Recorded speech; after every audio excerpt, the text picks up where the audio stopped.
All right, guys. We're a little early. That's all right. Sitting there for a few minutes. A hot night tonight. We're a little early, about 7 minutes. No big deal. All right. So what happened today? I got this green screen thing I'm working on. It's not that good, so whatever you need. It does. Pumpkin pillow? It's pretty fun. I don't know. Where's your pumpkin pillow? It was on the couch. I don't know, hon. I'm on live stream. That's okay. I don't know, hon. I'll help you find it later when I'm done. I thought maybe you were wearing it on your head. I'm not wearing it. No. Okay. My wife lost a pumpkin pillow. So. I didn't lose it. It was on my couch. Close the door. You slept on Close the door. Thank you. All right. Privacy. Anyway, the green screen, I'm trying to get a good... there's Bama. I'm trying to get a decent green screen picture, but it's not really coming out so decent.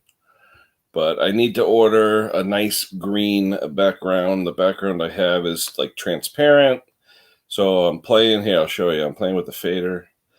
I could fade it all out so all you see is me, or I could fade it so you just see Ken Small Engines.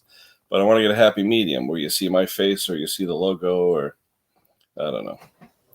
So we'll see. That's okay. We'll try that one for now, just so you can see my face. That's all. Yeah, that's not too bad. Yeah. It looks like it's a happy medium. Small Engine Nation, only 6 minutes early. How you doing, Phil? We got Doug there. We got Phil. We got Willie C.K. Waiting for our special guest, Mr. Condon, to show up. Basically, I'll wait till James shows up. One of our friends texted me having a problem with a generator. I tried to give him a hand. It actually fixed the problem when I told him to do, so we don't really need the live stream about generators, but I like having James on because it's always good conversation about generators. And basically, if you look at all the videos out there on generators, Mr. Condon's is probably one of, if not the best descriptive videos that you'll find on generator repair. He does everything: generators, small engines, lawnmowers, tractors, whatever.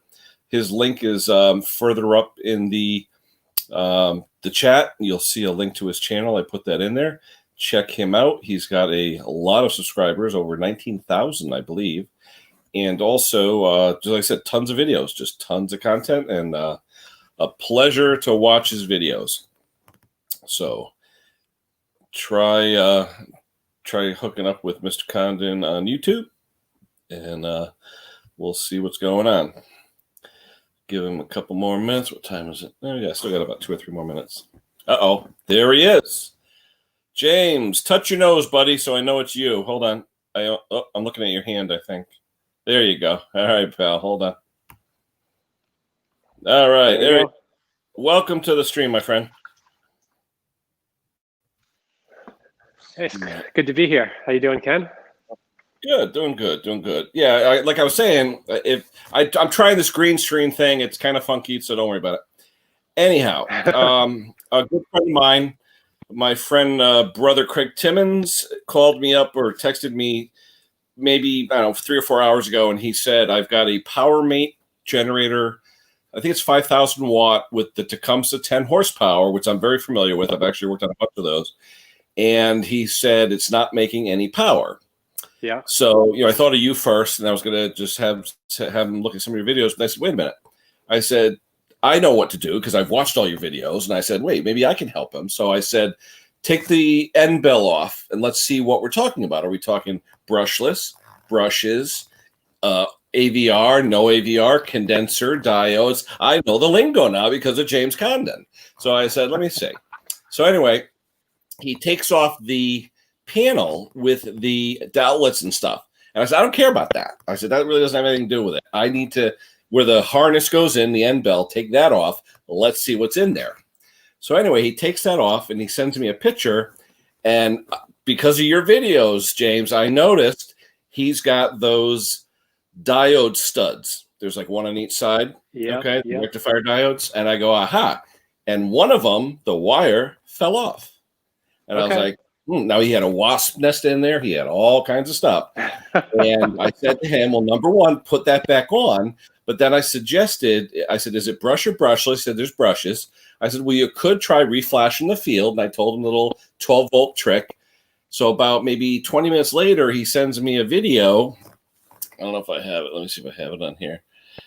Basically showing the generator running with lights and it's powering stuff. And I go, what'd you do? He goes, all I did was hook up that one diode, even though they're all rusty and everything else. He hooked up the one diode. There's a yellow wire with a spade terminal, fell off. He reconnected it. Now it's running, making power. So he's all happy. And I was like, you know what? That was easy. That was an easy one. And I'm sure it's the exception, not the norm, So. Yeah, I mean, sometimes it is that easy. There's one, haven't published the video yet, but it's a similar thing. Big, expensive generator, got it cheap, of course. And this one had a lot of wires. So someone did something, they got something a little bit wrong, and that made the whole thing just a 300-pound brick. And they couldn't figure it out. So I bought it, and I almost didn't figure it out. It was a tough one. Well, I just looked at your one. It was a Porter cable, I believe it was, the latest one you did. Yep. Yeah, that was great. I love the way you did the legs. I mean, I'm going to do a video tomorrow, and I'm going to call it value added because there's so many things as small engine guys that I know I do to sort of hook the customer, even if it's as simple as giving them a half a quart of oil that's left over and say, check your oil, here you go. Because how many people say, well, what do I use? What do I do? You know what I mean? Little stuff like that. Or give them another small air filter that you paid $2 for and say, you know what? Halfway through the season when it's dusty and dirty, change it. Things like that. So to me, that's all the value added. When I saw your video where you added on the wheel kit, I'll be honest, I've had half of my customers who come with generators don't have wheel kits. And pulling a 300-400 pound generator out of the back of a Lexus, that's not fun, Yeah, So. no, I agree. I try to buy ones with wheels because where I test them, it's nowhere near my garage. It's about 300 feet downhill, which is fine. But once you get it there, you need wheels. And even with wheels, it's difficult to get them back in. So yeah, after hauling that one out a few times, I'm like, I need something. Need to do something here. Craig Timmons is here. My friend that I helped, he is here. And if it's still running, Craig, I'm hoping it's still running. We've got Mr. Condon here to thank for it because he's the one that showed me. But the question that I had, though, James, is that Craig had said that the diodes and everything in there was really rusty and crusty.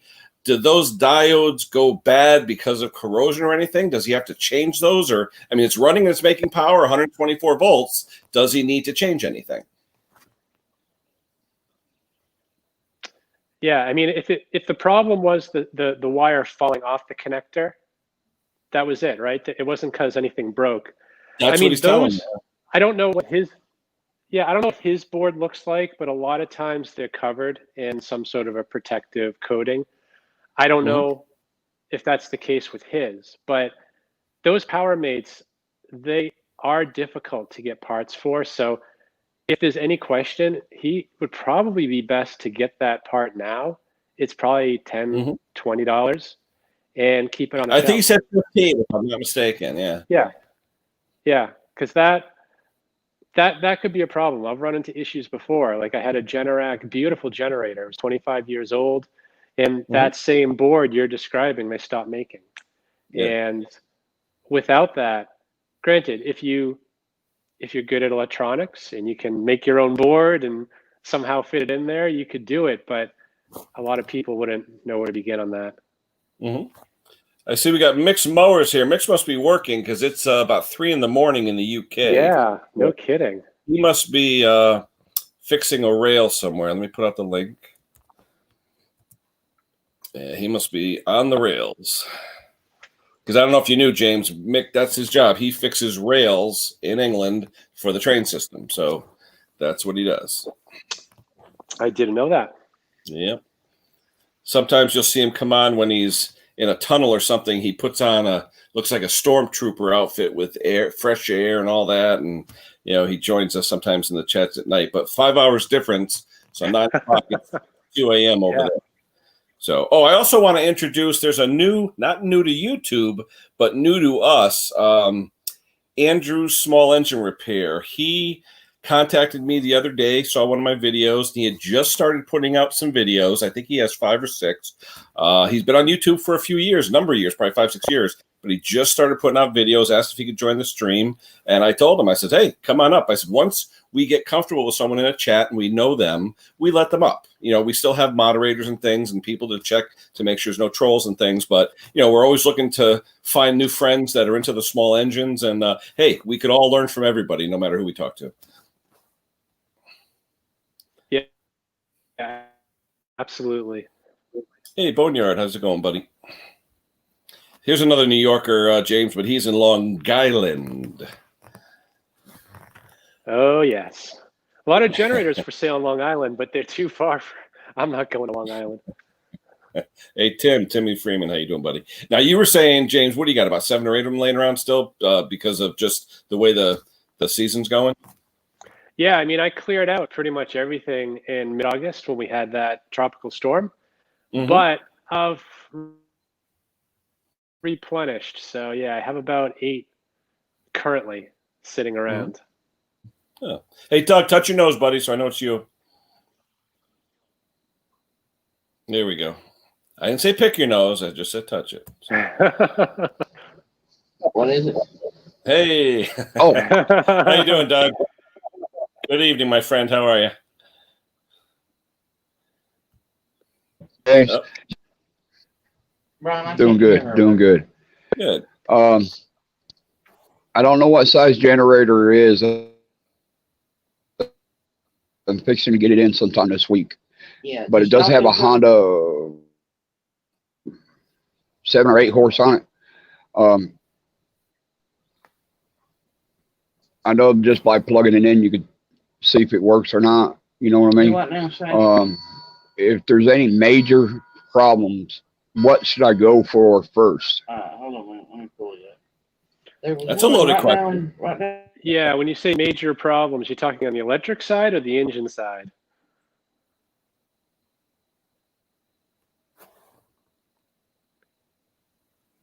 I don't know if you got a good signal, Doug. You're sort of breaking up. I can't really hear you. Unless you just want to type it in the chat real quick, Doug, too. We could work either way. I don't care. Uh-oh. There's the lovely Mick. Touch your nose, buddy. There we go. Yep. It's official now. We have the mix. Hello. Hi, James. How you doing, buddy? Good. How are you? Tired. Not even started work yet, and I'm tired. Oh my God! I thought you'd be Mick, finishing why work. when you come on, Mr. Briggs always wants to come up? I see him right down next to you. He follows me around like a bad smell, does Mr. Briggs. How you doing, Doug? Let me enlarge the pictures here so we can see each other. Thomas Andrew, I see you, but you keep cutting out. I'm not ignoring you. So. How's Trix and James? Everything good, buddy? Sorry, Mick, you broke up a bit. Sorry, mate. How you doing? You doing good? I'm doing well, thanks. How about yourself? You another late night? Yeah, it's the last night before the weekend, so I'll start. Well, it'd be any minute. My phone will go ping any minute, and we're going to go and get stuck into it. So, yeah, last night. This is a real night shift. This one. This is a 2 a.m. start. So yeah, so it's not a good one.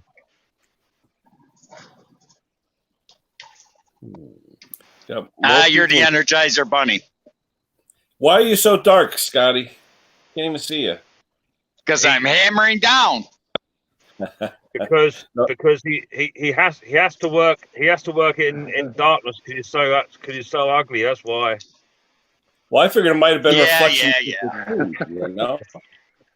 Right there, buddy. I'm not ugly. Yeah, I hear you. If someone has the high beams on, though, just shine those choppers, Scotty. You know.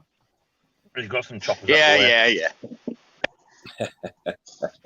All right, let me see. There's more people in the basement. Let me see if I can grab them. Hold on.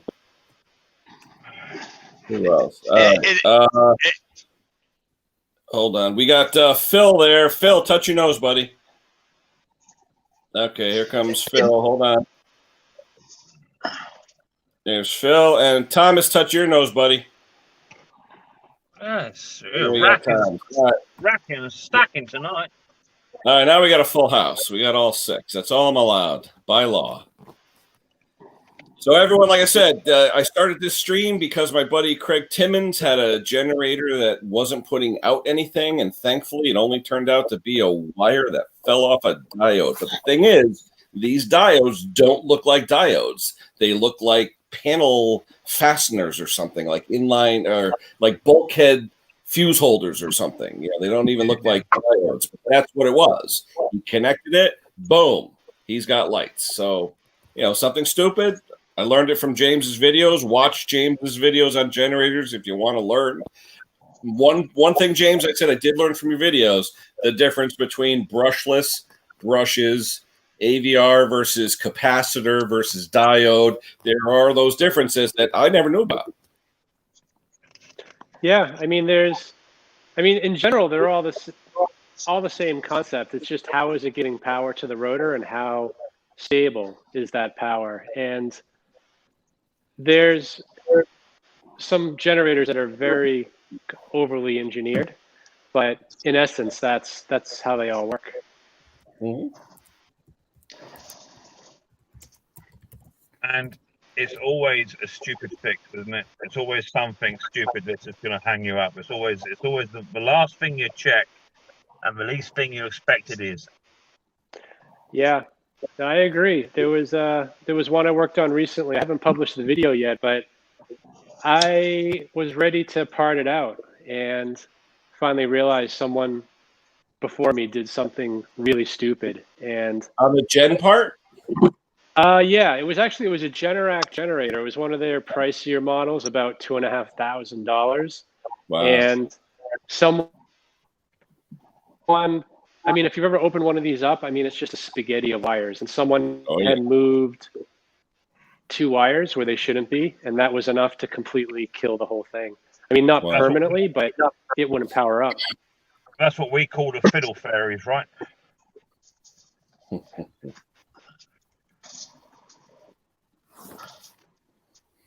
So, Mick, is it actually a job tonight and you're waiting for a crew, or what are you doing? We're just waiting to turn the power off.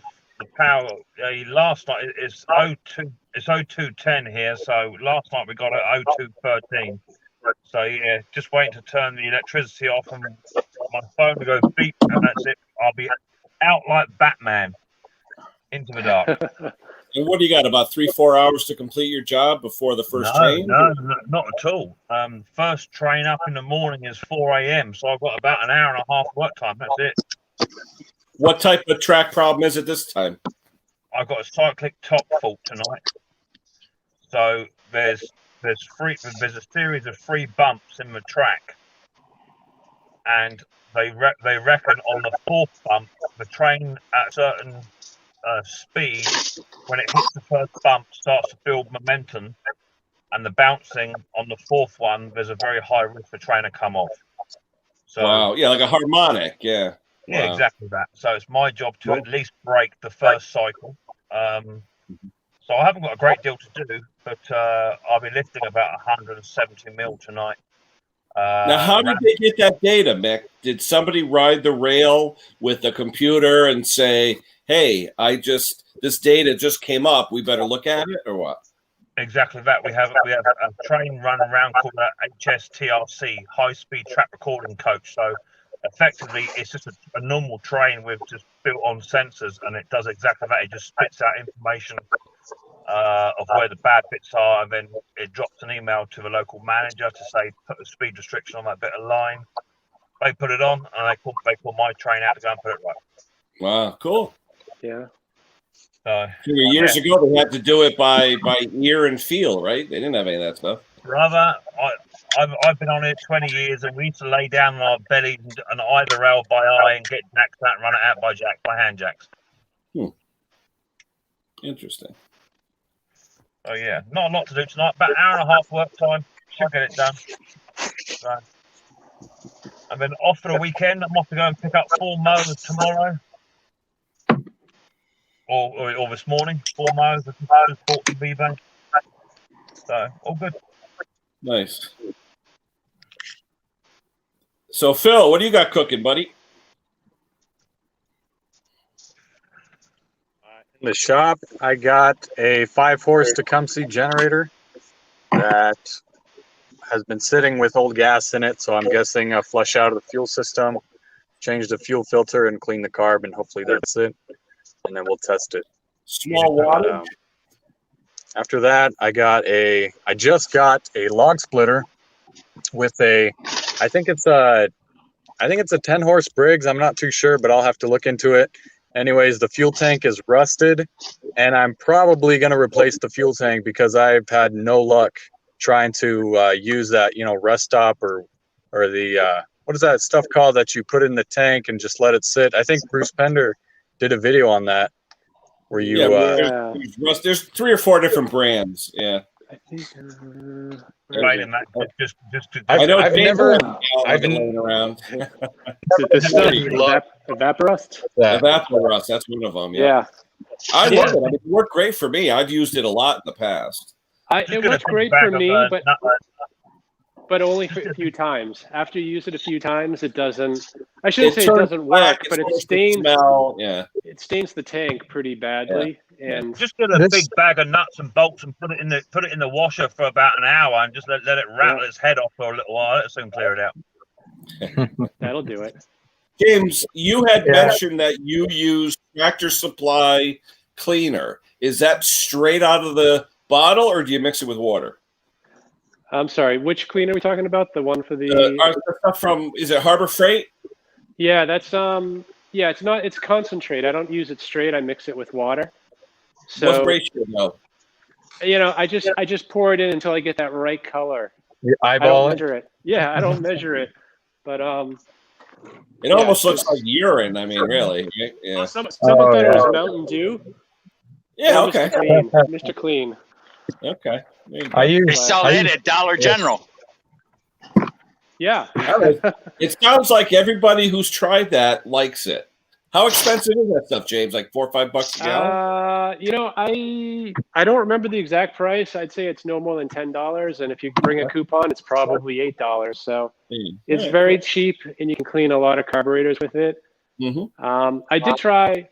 I haven't tried a ton of stuff before this, but everything I tried before it was recommended by people, and it didn't do what I'd hoped. But this stuff works pretty well. I was just amazed that Nicky Carb you had cleaned up so well because, like I said, me and Nicky Carbs is like Mick and Tecumseh's. I go right for the garbage, Yeah. Well, I got a Tecumseh right over there, and about 4 Nicky Carbs behind me. So I don't mind Nicky Carbs because with the ethanol, it's all plastic, so there's less to go bad. They're already not great. But they don't get much worse. If it's got a Tecumseh name on it, if it's got a Tecumseh name, just throw it straight in the trash. Don't even bother mucking with it. Just throw it in the trash and go and buy yourself a Briggs or a Honda. Well, it's funny because the last one I fixed was an 11-horse Tecumseh, and I had fixed 3 other 11 horses before that, and none of them ran right. Even after fixing them, they didn't run right. And finally, I took apart from a Briggs and Stratton, put it on the Tecumseh, runs perfect. Hey. There you go. You see that? But which part, James? Which part? That's what's called crossbreeding. Yeah. Which part, James? It was a spring for I'll be right governor rod. All right. Oh, governor spring? Yeah, not the spring, not the governor spring, but the spring that goes on the rod. The Tecumseh never puts on their stuff for some reason. Yeah. You mean the one that keeps it from hunting, sort of? Exactly. Yeah, the real thin one. We call it the extra spring. Yeah. It's all about. I've always questioned, like, I do get stuff that doesn't have it and it runs fine, but the Tecumsehs I've worked on don't run fine. They hunt, and added that spring, it responds now perfectly. Oh, I gotta try that. So when you put the Tecumseh part on a Briggs, is that called a crummy Briggs? No, it's not. You very rarely have to put a Tecumseh part on a Briggs. That's the thing. Right. But see, the thing is, I have so many blown up Briggs. It was just easy to take that part and put it on the Tecumseh. Yeah. But See, some of those E-style Briggs engines, but they could really benefit from a governor spring of some sort as well, because half the time those E-style overhead valve Briggses, they like to hunt, and if you just get a spring and just tension it back, that'll stop it straight away. Yeah. Do you have a video on that, James? I do. I just made it this week, so okay. I don't know when it's coming out, but it's a PowerMate generator with a Tecumseh engine, and it I'm trying to think. It actually wasn't too bad, this one, but the governor was a big issue, and flooding. It was actually full fuel, the crankcase. Oh, now my kid's telling me I need a better green screen. I know. I got to get a good piece of green cloth. I don't know. I got a cheap dollar store, tablecloth in back of me. That's what it is. So I had to adjust whether you wanted to see my ugly face or my green screen. So I did a happy medium. To be fair, we either got to look at your ugly mug or Mr. Briggs's teeth, one or the other. So it's the same thing. It's funny. I actually found that emoji guy with the teeth on a van the other day for a construction business, where instead of holding a wrench with a cap, he had a construction helmet on with the same face. So it must be a standard emoji or symbol that you can get anywhere.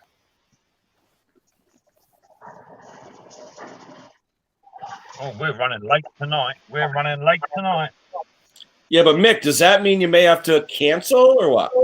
Yeah, hell yeah. If I can't get enough, I need to do at least 150 meters minimum for my train to make a design. So anything under 150 meters, I can't make a design out of that. So yeah, we're pushing time already now. Now, who's late? Your guys or contractors? My guys are contractors. I'm the company's representative for the train, but irrespective, if we don't get it within the next sort of 20 minutes, we're going to be down in tools anyway. Not enough time. Yep. And hard to see it. The green screen's getting in the way, but I'll put it on for next time. It's the exact same face with a contractor's head on. So, anywho. We haven't heard anything from Mr. Andrews. How you doing, Thomas? Hello. Just tired. Yeah. You look like you had a long day. Yeah, Everybody's tired. 10-hour shift today. Oh, okay. That's my usual 10-hour, and then every other Friday I get off, so that's good. Oh, Willie K had a comment about Tecumseh. Let me read it for you, Mick. Let me see. He leaves his old Tecumsehs with the high and low speed tuning screws so long as the check valve isn't stuck, they run great. Yeah. I don't have a problem. I love, like I said, snow, when it comes to snow, and Pat Taze will back me up, the best engine on a snowblower still is Tecumseh. Mick, you don't have the snow like us, so you really can't compare. But I've got to agree, from what I see, on people's videos, definitely the snowblower Tecumseh engine is without a doubt far more superior than anything else around. It's just a shame that the Tecumseh engine is not a bad engine in its fairness. You've got to go quite out of your way to really do some damage to one.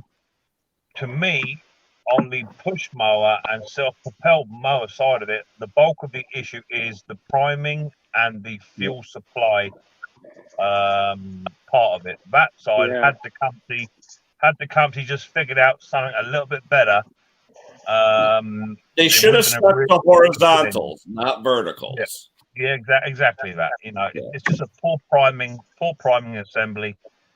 But then saying that, you get someone like Bruce. He'd turn up with a Tecumseh push mower that's in 5 different bits. He just puts it together with a few nuts and bolts, a bit of electrician tape, and puts a bit of fuel in it, and away it goes. I've had them for weeks and weeks while I've hit them with hammers, and they still don't want to know. But it's the way it goes. Yeah, I always compare Tecumseh to like tanks. They're very loud. They run, maybe not a sports car, but they're hard to break. And, yeah, definitely. But the problem with the Tecumseh tank is you can't always guarantee it's going to start. Correct. And it's funny because the Nicky carbs that you hate always start first pull. Tecumseh, I'm out there pulling and pulling, and it finally starts, and I'm like, hey, it sounds great. Why did it start? Yeah. All you have to do is take a Tecumseh snowblower engine carburetor. You can take out and screw on the air filter base. You can take a primer from a Tecumseh snowblower, cut a hole in the shroud, and put the primer system from a Tecumseh snowblower and use the Tecumseh snowblower carburetor on one of their lawnmowers. It'll start every time on the first pull. Well, that just backs up what we're saying, isn't it? You know, the biggest problem Tecumseh has with standard engine is that their lawnmower carburetors suck. Yeah. But the original carburetors, though, Mick, I don't know if you ever saw one. The original Tecumseh lawnmower carburetors were like a round rubber dome back in the 70s. Those were good carburetors, but you can't even buy them anymore. The new ones they got, they look like these little, I don't know what you would want to call them. They look like a rubber cap off the top of a pen or something, or junk. But you see, the other thing is, though, Mr. Briggs, is that the copy Chinese Tecumseh carburetors, in my opinion, are actually better than the Tecumseh OEM part. Oh, I agree. You know, that's the weird thing. I got a video I made about 4 years ago with an aftermarket carburetor on my Tecumseh that was 27 years old. The aftermarket has been on there over 20 years, and it starts on the first pull every time. There you go. Hey, and how can you beat a $13 carburetor? I don't care what you say, right? No, you can't. You can't beat it. This is one of their last ones. Plastic. Yeah. Is that the aluminum extruded one with the plastic base, the black plastic base? Has the the black plastic base, and just like a flat. The top part's metal, but it's just like almost a flat piece of metal. Yeah. The trick to those is there's actually a tiny O-ring on the very bottom that has to go in first before the plastic jet. And if that O-ring in the bottom is worn, where it's not perfectly round and seated, you won't get fuel flow. It'll run for 3 seconds and shut off. Yeah. You talking about on the main jet or the emulsion tube or somewhere else? No. On the very bottom where you take out that Phillips head screw that's got a very coarse thread for the drain. In back of that, there'll be a spring and a red jet, a red plastic jet.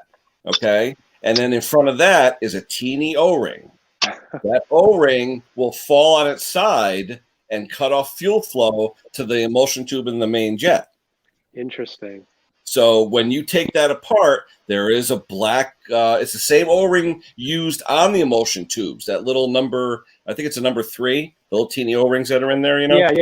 Yeah. The same ones that are used, the 2 of them on the emulsion tube, the red, green, or blue, or red emulsion tube, that same O-ring is used, it goes in first against the hole in the bottom of that black plastic float bowl, and then you put in the red plastic jet, then a spring, and then that, the spring, then the coarse Phillips headed screw, that's the drain plug. And that little O-ring in there, I've had them flip sideways. They block off 90% of the fuel flow. It'll run for 5 seconds and shut off and drive you nuts. They've got some interesting designs. Oh, yeah. That drain plug, too, is facing the engine, so you can't actually remove it. Yep. So I don't quite get it.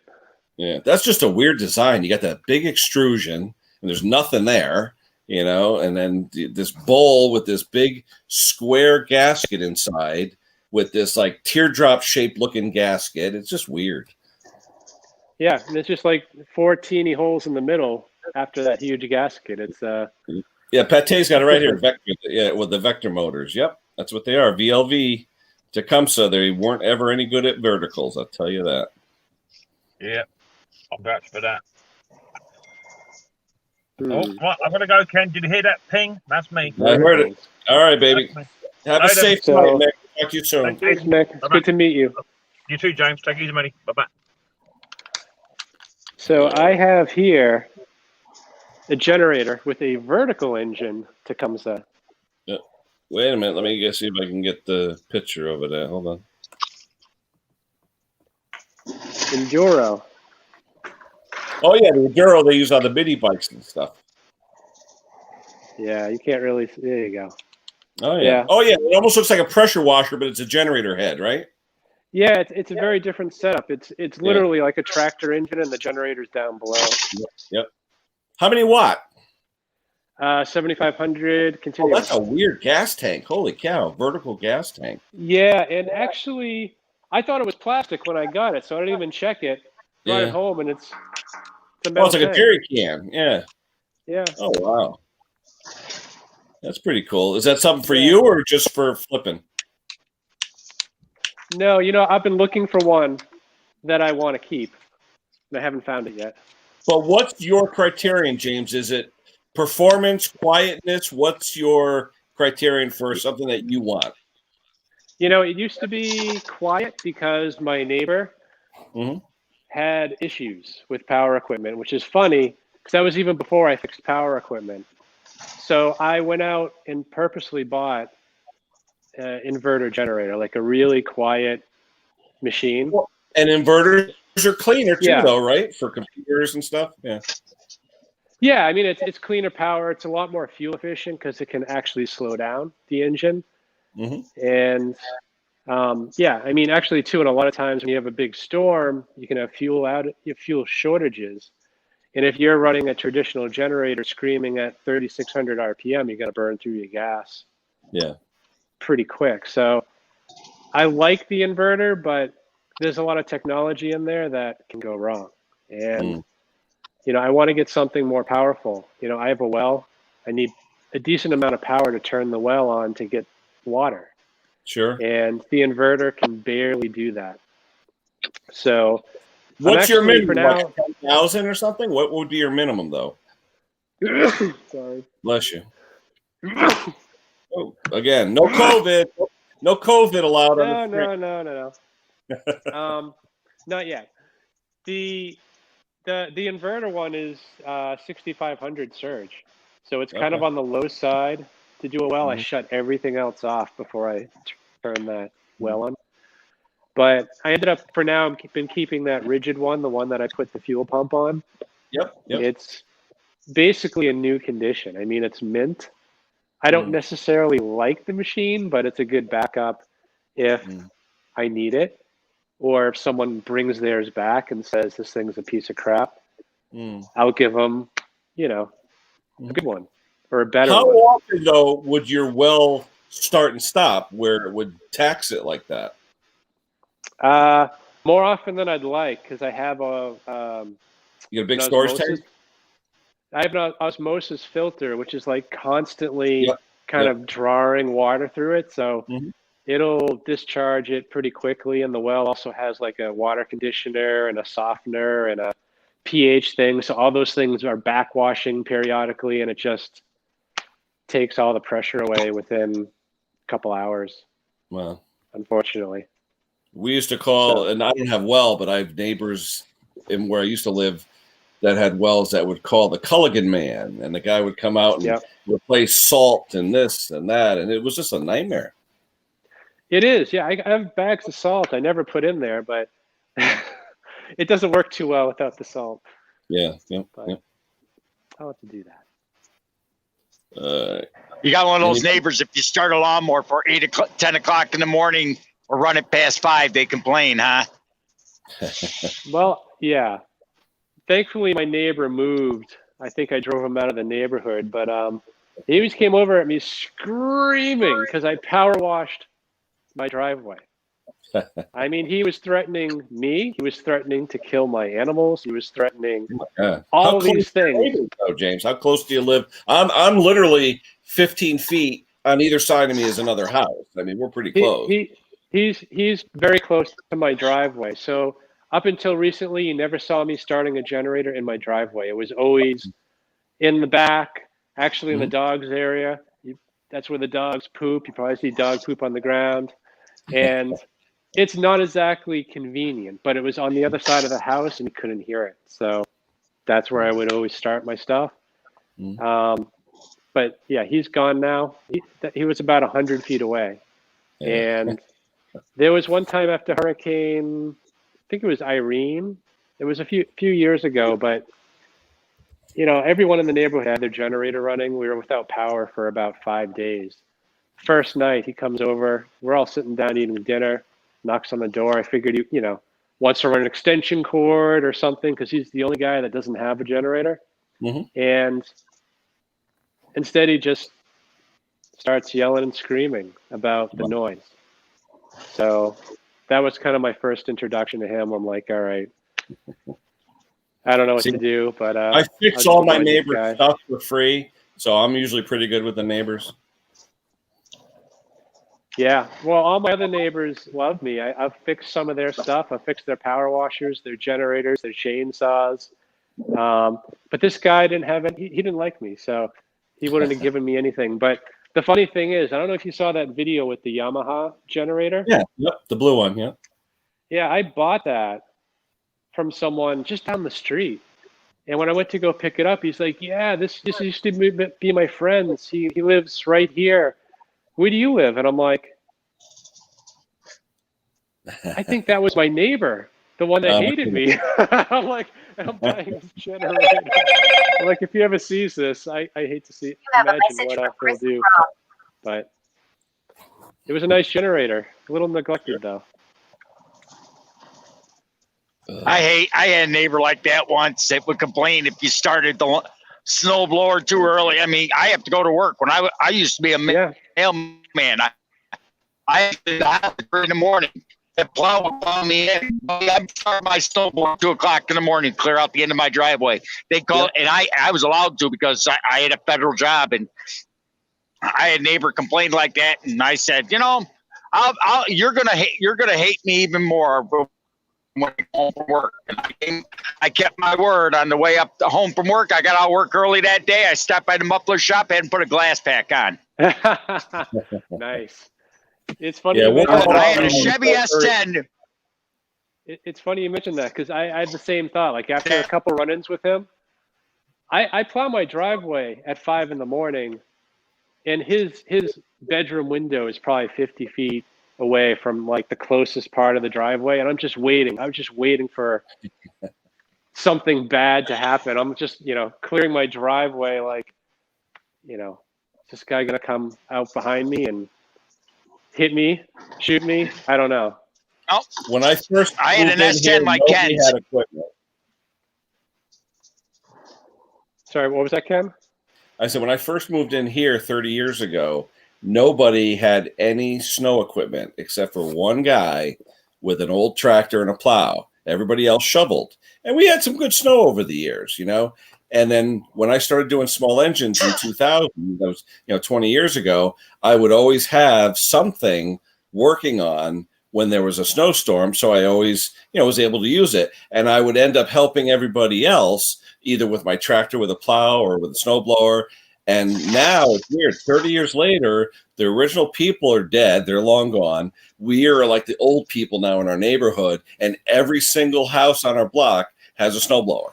And it's just, we all get out at like 4:30 in the morning because I have to be in work at 6. So at like 4:30 in the morning, everybody's out. The lights are on and we're blowing, you know, so.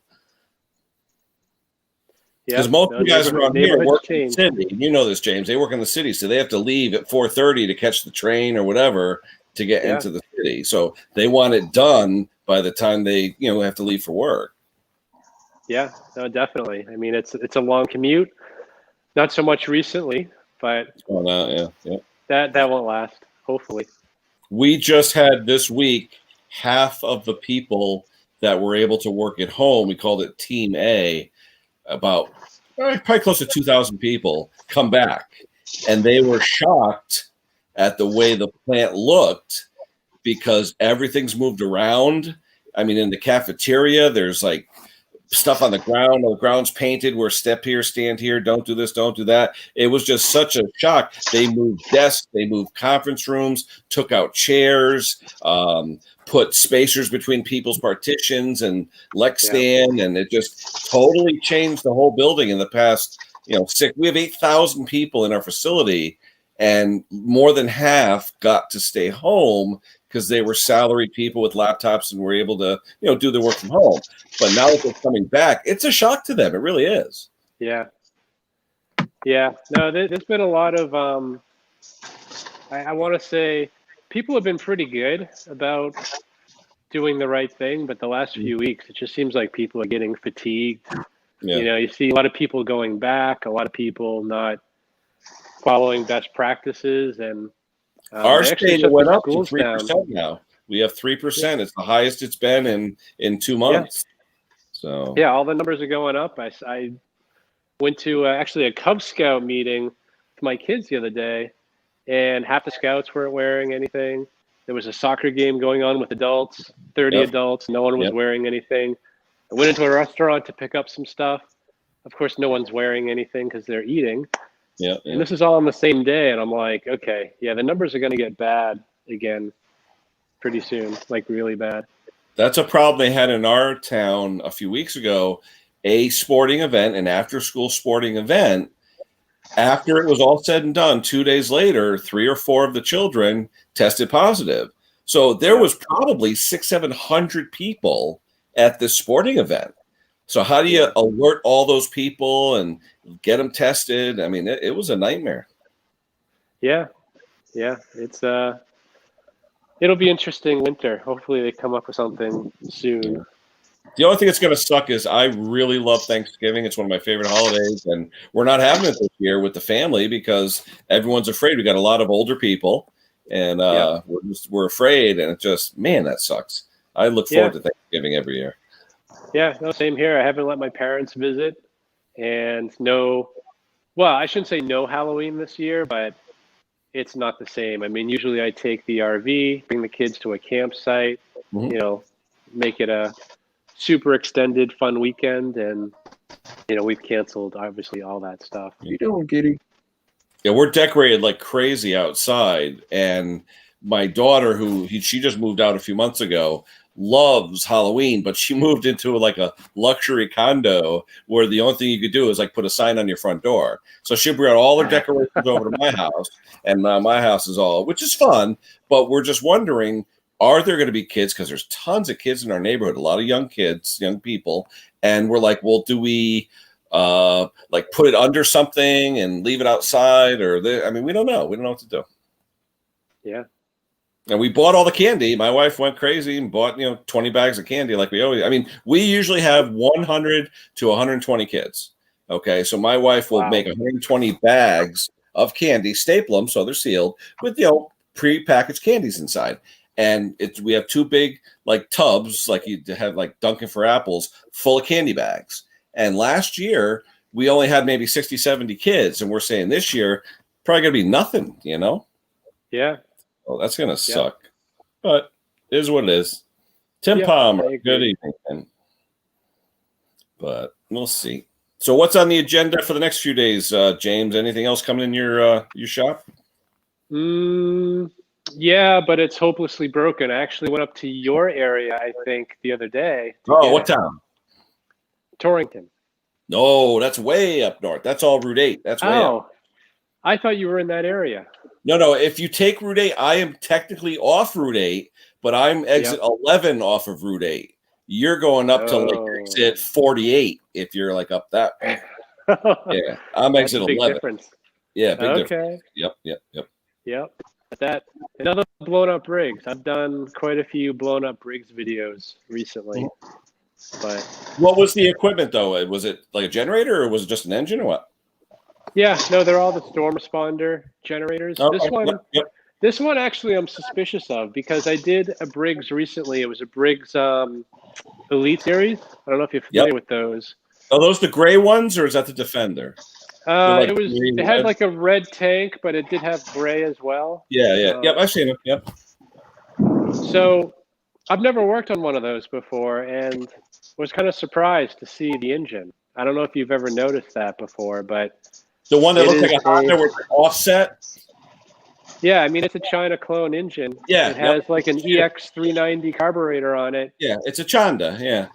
Yeah, I'm looking at this. I'm like, what? I didn't know Briggs did that. Well, they have divisions in China too, you know. So they what? It had the carburetor with that plastic on-off, shut-off.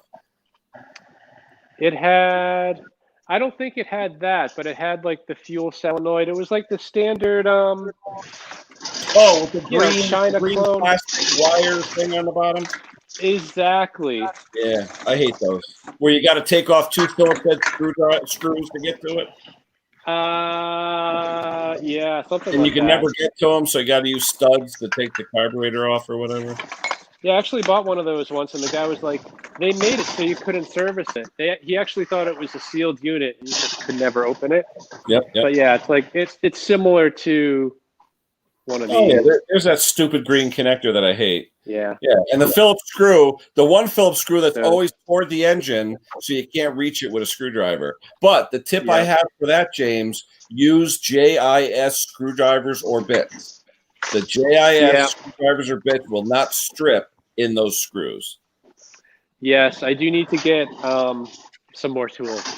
Yeah, the JIS screwdriver is the best thing I ever bought, especially small cube carburetors and those Nicky carburetors. The angle is slightly different on the plus-looking sign. It's not a Phillips; it's a JIS. There is a difference, and the way you can tell if you took that carburetor again, James, and looked at the 2 screws that are on the bottom holding that solenoid in, you'll notice a dot stamped next to one of the plus signs. That dot signifies it's a JIS piece of hardware. You may need glasses for it because it's hard to see. Well, yeah. Actually, I do need glasses. So. Yeah, but next to the But is that the same on the Nickies too? Yes. If you notice on the screw next to the plus sign, you'll see a dot stamped in it. When you see that dot, it's not Phillips, it's JIS. Interesting, because I could never ever get these off with a screwdriver. You got to always have to be driver. vice grips or an impact. Yep, absolutely. Okay. Absolutely. Yeah, whenever you see those screws with the dot stamped in it, you get JIS, and they're cheap. Amazon. I mean, you can go nuts and buy Weha, those real expensive European screwdrivers, and they're beautiful. But I spent $10 in Amazon instead of JIS, and they're still working. Yep. So I think I'll get them tonight. Oh yeah, I'm telling you, for Amazon, I bet you $10 you can get 6 JIS screwdrivers with a case. And they'll probably throw in pipe cleaners and stuff like that, like they always do. Yeah, no, that's where I got. I get a lot of stuff from Amazon. Yeah. Hey, your ultrasonic that you use—that's the one that's available at Harbor Freight, right? The plastic one. It is. Yeah, it's the Harbor Freight cheapo. Don't you hate the 360-second timer that you gotta keep hitting? I do, but there's also.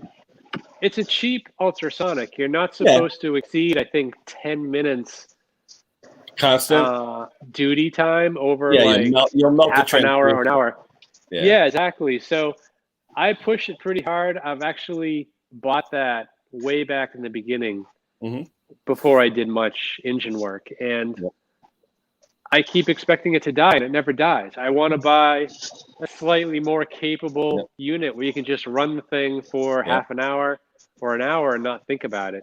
I'll give you a little story. I had your unit, the exact same one. I bought it at Harbor Freight 10 years ago, and stupid me, don't ask me why I did this. I was cleaning out a steel chainsaw carburetor, and it had a lot of gunk in it. And I said, you know what? I'm going to try using Berryman carb cleaner in my ultrasonic instead of just water and all that stuff. But what I failed to realize, stupid me, was that the tray that the parts rested in was plastic. And after about 10 minutes of heat and everything else, I had an Elmer's glue bath, is what it looked like. The plastic tray literally melted into like Elmer's glue. It ruined the carburetor and my ultrasonic cleaner. So I bit the bullet and bought a 9-liter Chinese tank like Bruce and all the other guys have, the big ones. Like Musty uses and all those guys. And I tell you, I love it. Like you said, I could put it on at 160 degrees for 45 minutes and go have lunch. You know, that's it. And 9-liter, I could put a whole cylinder head in from anything, a complete head, and it does it. So it's not cheap. I think it was $350, but you know what? It probably paid for itself after 5 or 6 jobs. Yeah, absolutely. I mean, I'm at the point where I've been dying to get one, and I've been pushing that so hard. I actually could smell things burning up a few months ago. I thought that was going to be it, but it just keeps going. So whatever. I'll keep using it. It's definitely paid for itself. I mean, I've had it now for about 3 years and probably used it 100 times at least. And what state you in? I'm in New York, just barely. Really? My old man, I'm selling all his stools. I got a commercial ultrasonic cleaner that's like 3 gallons.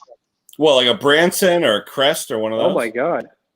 I don't know what it is. My father bought it in the 70s. It's a commercial grade. They don't make them like that anymore. Well, in the 70s, there were only 2 or 3. You had Branson, you had Duquesne, and you had Crest. Those are like the top 3. Because I used to use them. It's probably one of the top. It's one of the commercial grade ones. It's one that would be in a shop. But my father was a machinist, so he had to have the best. Yeah. Well, back then, too, when we used to use them, we had ultrasonic tanks. We actually had 100-gallon, 200-gallon tanks. But our tanks actually had vapor zones because the stuff we were using as a cleaner was actually Freon. We used to call it Freon TF. It was a trifluoroethane. Now it's illegal. You can't use it. But we used it because we made medical parts and bearings, and they had to be like surgically clean. So in order... what you had to do is you'd put the parts in there in a stainless steel basket. It would ultrasonic. Then you had to hold it in the vapor zone so that all the vapor would condensate, fall down, so that when you pulled it out, you weren't letting it into the atmosphere. And it actually had refrigerated coils surrounding the whole inside, and you had to hold the basket in there for 1 minute to condensate all the solvent to let it fall back down into the bath. So it was pretty cool. You could put a Holly 350 and a Holly 650 double pumper in this thing. No, take a pic of it. Show it us sometime, Scott. I'd like to see that. I wonder what brand it is. I'm curious because in here, sort of by James, was where Branson used to be. They used to be in Danbury there. And Branson, that's where we used to buy our ultrasonic stuff from. And then out in Pennsylvania, you had Crest and Duquesne and some of the other ultrasonic companies. But they were the first ones around. Ultrasonic really started being used in the late 70s. It's funny. People don't realize this. Ultrasonics were used for making clothing, polyester clothing. They would use ultrasonics to stitch them together. What you saw wasn't stitching. It was actually an ultrasonic dye would come down, make the look of a stitch, and it was melting the polyester as it did it. It was pretty cool. Interesting. Yeah. So I've had a very diverse career over my 37 years in manufacturing. So I've done a lot of crap, you know. Thomas, you got to stop talking, buddy. You're talking too much tonight. You really are. I'm just listening. I hear there's rumors they're going to be remodeling our Lockheed plant down in Owego here. Oh, really? Oh, Mick's back. What's he want to do now? Is that Mick? Hold on. Is he done? He's got a picture of what he's working on. Yeah, see, that's what Mick does, James. You can see the picture of the track. Yeah, I got a small screen here. Yeah, let me zoom in. Yeah.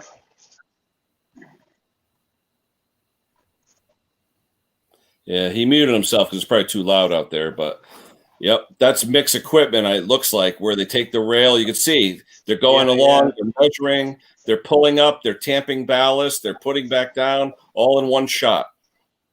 Yep. Cool stuff.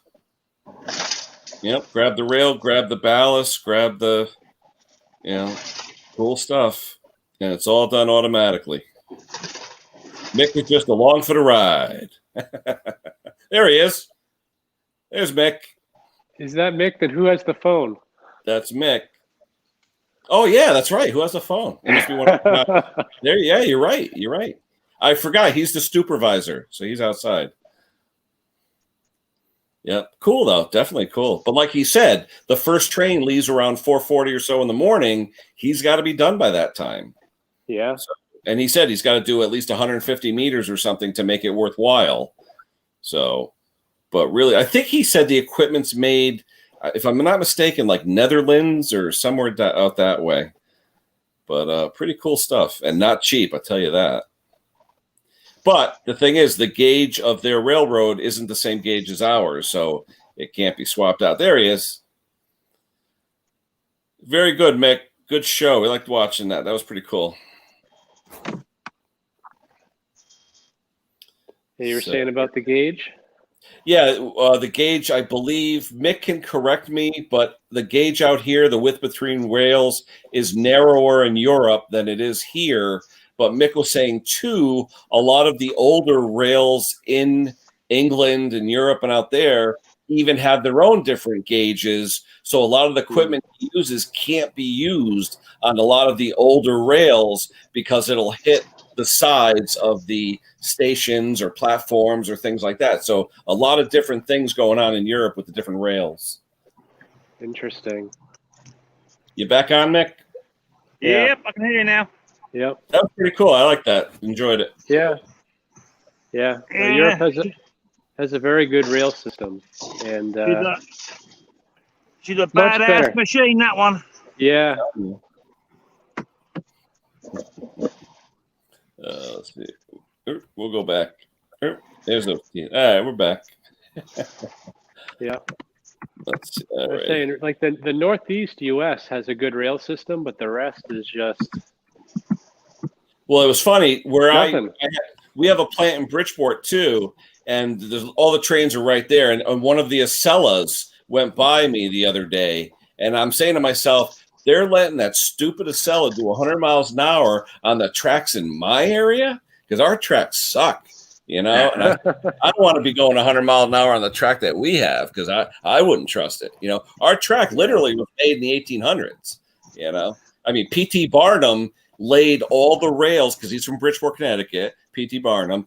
And one thing that he did was he made sure, he said, none of his railways will get wet. So every single rail where you have an underpass, the cars, or at that time, horseless carriages, always went under the railroad. Any towns away from P.T. Barnum, because his towns were Fairfield, Stratford, Bridgeport, all the train track and trestles and all that stuff going through those three towns or cities had the trains above and the carriages and cars below, and they all get flooded out. He's like, I don't care about the horses, but my trains are not getting wet. And once you hit the towns outside, it's the other way around. The cars are going over and the trains will get wet. So he was a smart guy. Interesting. Yeah. A lot of history here, Bridgeport area. This was like the manufacturing capital of the world, really. Hey, there's Will's Garage. Hey, Will, how you doing, buddy? Another person to check out, guys, if you really want to learn some stuff too, Willie G. He's been putting out so much stuff on Instagram and on Facebook. He's got tons of stuff. I wish he'd do more YouTubes, but tons of stuff. And Will is the jack of all. He's I believe a marine mechanic by trade during the day, but he can fix anything. Check him out on Instagram and Facebook. Will G. Really good guy.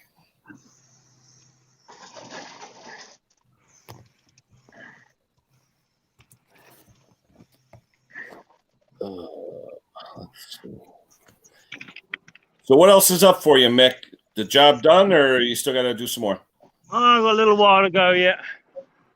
We're going to go as far as the two red lights up in front. We'll probably end up doing about 35 chain, 40 chain. We're measuring chains and furlongs on the railway over here. How many meters is that? Oh, don't do meters, do yards. 40 chain, 40 chain is 880 yards. Oh, wow. So you're almost half a mile. Yeah, you're pretty good. Yeah, half a mile, yeah. We're just under. Yeah, cool. But it ain't too bad. You're not out of breath there, are you, Mick? You sound like you're out of breath. It's actually, that temperature's only about 3 degrees up here. Oh, really? Wow. It isn't actually that warm. I've only got a little top on, so. Where are you? Also, like a mountainside or something? Eh? Are you like on a mountainside or something? No, I'm on the main line. This is the main line to London. Yeah. Huh. But walking on sleepers is a bit like, well, if you're Jason Pate, it'd be ideal. But he's only got little legs. if you imagine walking on the sleepers, yeah, I'm telling you, man. Let me show you what I'm on about. Hold on. Camera, turn it around. Here, hold on. Yeah, you imagine walking on these, right? Oh, those are close. Yeah, exactly. That's what. So it's like I'm running, because when you walk on them, you're taking little tiny feet. So if you're like Jason, you'll be okay. Now, are those wood, Mick, or are they stone, or what are they? They're concrete. Concrete. Okay. Yeah. Now, what's the main your line. gauge width over there, Mick? How wide is your gauge? 4 foot and 3/8. Okay. And you're what, narrower than the US, right? Yeah, we're narrower than you guys. Yeah. Okay. Yeah, 4 foot and 3/8 over here, standard gauge. 14. It's changed over the years. 1432, 1430, 1436, 38. Depends on the tolerance and the line speed and the tonnage. But this is over here. This is a 4-line railway just here. Mm-hmm. This is all of that. This is a 4-line railway, so this is actually the main line. So forward. So you got a line. I don't know if you'll see this. Over there. So you got a line just there. Yep. A line there. A line there. And a line over there. So now, are you third rail like us, Mick, for power, or what? Say again. Are you a third rail power like us? There she is, baby. Okay. So what does yours pump out? Oh God, tens of thousands, Mick. It's crazy. Ours is 125,000 volts or 750 DC. Wow. So that one there. This one's okay. This one's okay. Yep. That one there. Don't touch that one. That one you don't touch. Yeah, and just so you guys know, it's de-energized when Mick's working on it. He's not going to kill himself. Hell yeah. We don't muck about it, but it's turned on. All I know, Mick, is when I worked in Bridgeport, we had catenaries above us, for the rails. And when it was drizzly out, you could see the bzzz, and you could see it. The boys on the railway do say that the live rail bites worse than the ex-missus. Yeah. Yeah, you hear me? Yes. That's good. Oh, yeah. I'll be done in about 30 minutes. I'll be finished. Oh, there you go. Will was saying he hurt his hand on a generator pull cord, ripped out of his hand, maybe the timing or whatever, but that's not good. Yeah, a bit of back pressure. Oh, yeah. Yeah. That's why I can't see when people that are in their 60s and 70s are pulling engines anymore. I don't know how they do it. Well, I did see that one on Steve Small Engines done when he was turning it over with a drill. Mm-hmm. Nearly broke his wrist. Oh, yeah, the drill. Yep. I remember that. Hey, Bruce is on. Look at that. Mr. Pender. Bruce, I'm still awake. Yeah. See, James, I told you, we had all kinds of celebrities on here, Bruce it's getting late. Bruce must be drunk. Well, let's see. It's 10 o'clock, so it's only 8 o'clock his time. So it's Bruce, I'm still awake. I'm still awake, Bruce.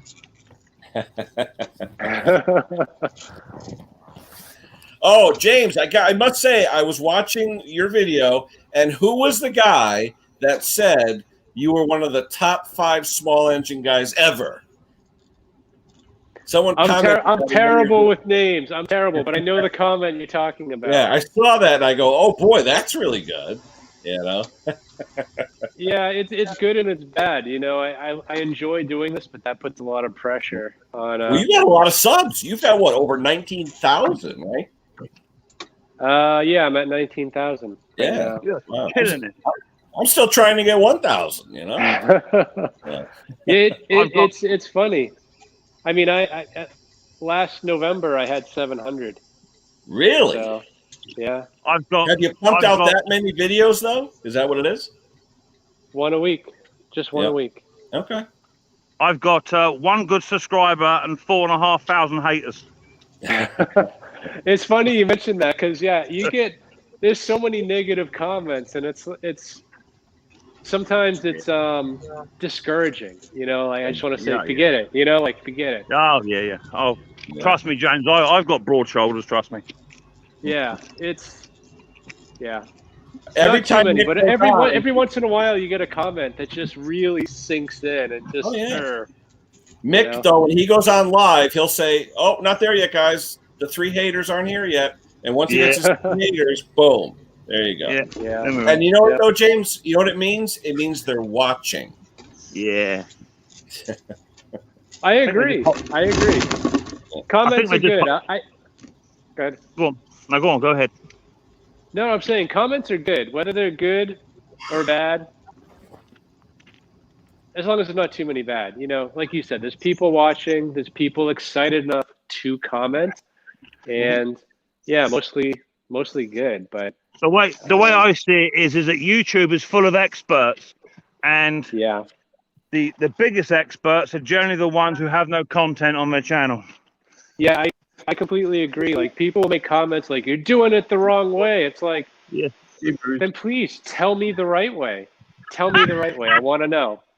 And they never do. They just never let him do. up. There's Uncle Brucey. Hey, guys. What's up, Bruce? Nice to see you. James, I don't think we've met. We haven't. Yeah, nice to see you. Yeah.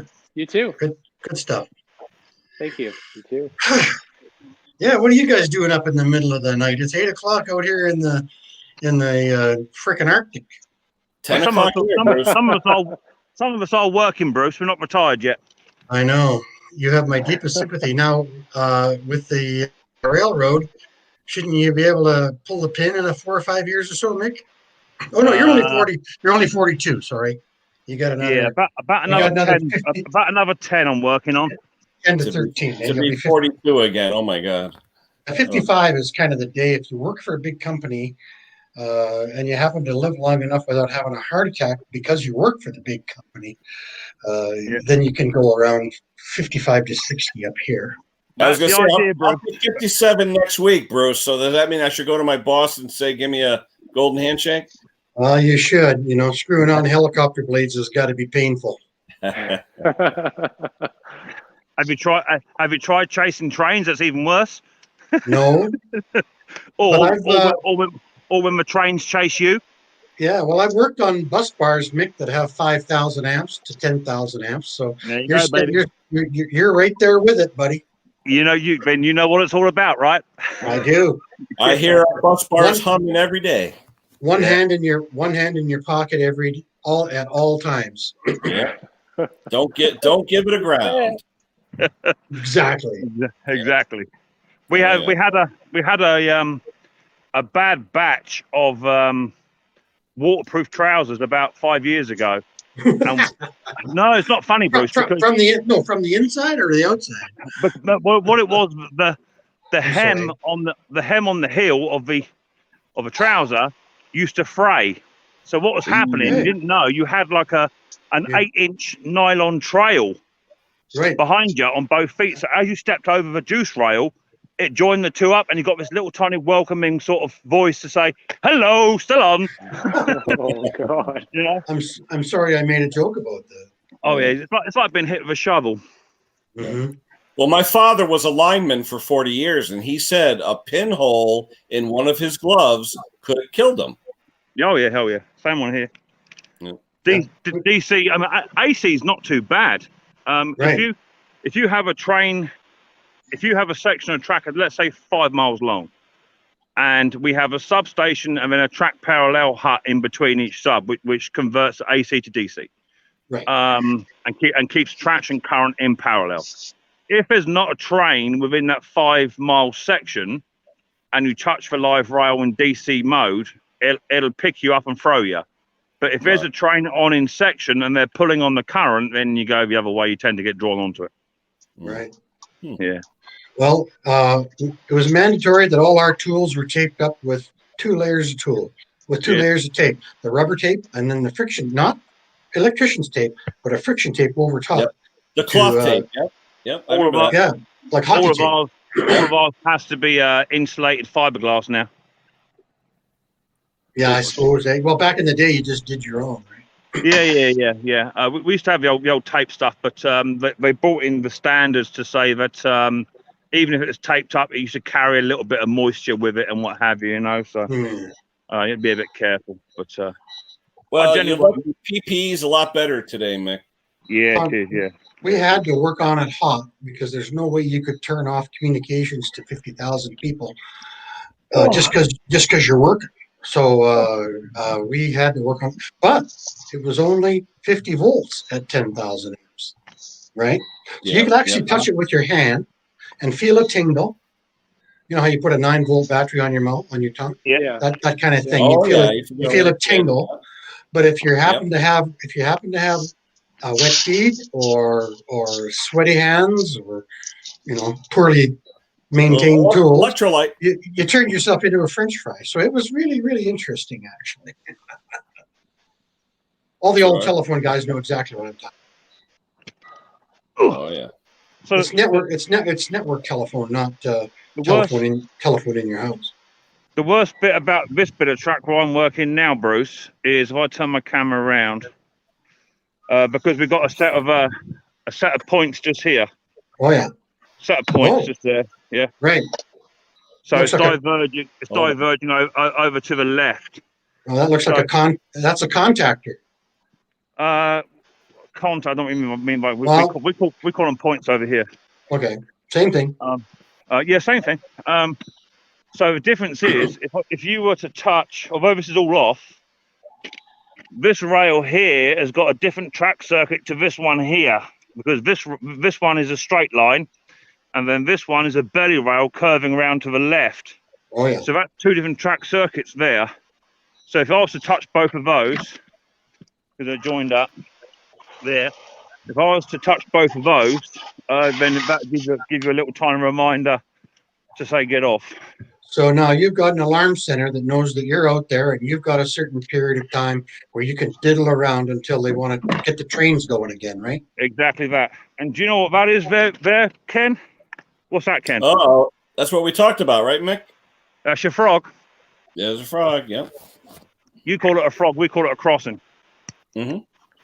And that's the bit we cut to make an anvil. Yep. Make a perfect anvil. Yeah, cool. Cut that down there and down there, and then cut him off about here. If you can find one. Nice big anvil. So you got a couple of those in the shed? Mick, do you know what that material is? What kind of steel is that? So this rail here, I can tell you if I can find a marking. You can run your fingers down the side until you find a little bit. There you go. The marking is on this one. Let me get down on my knees. You're making me work, man. We got to get you high beam.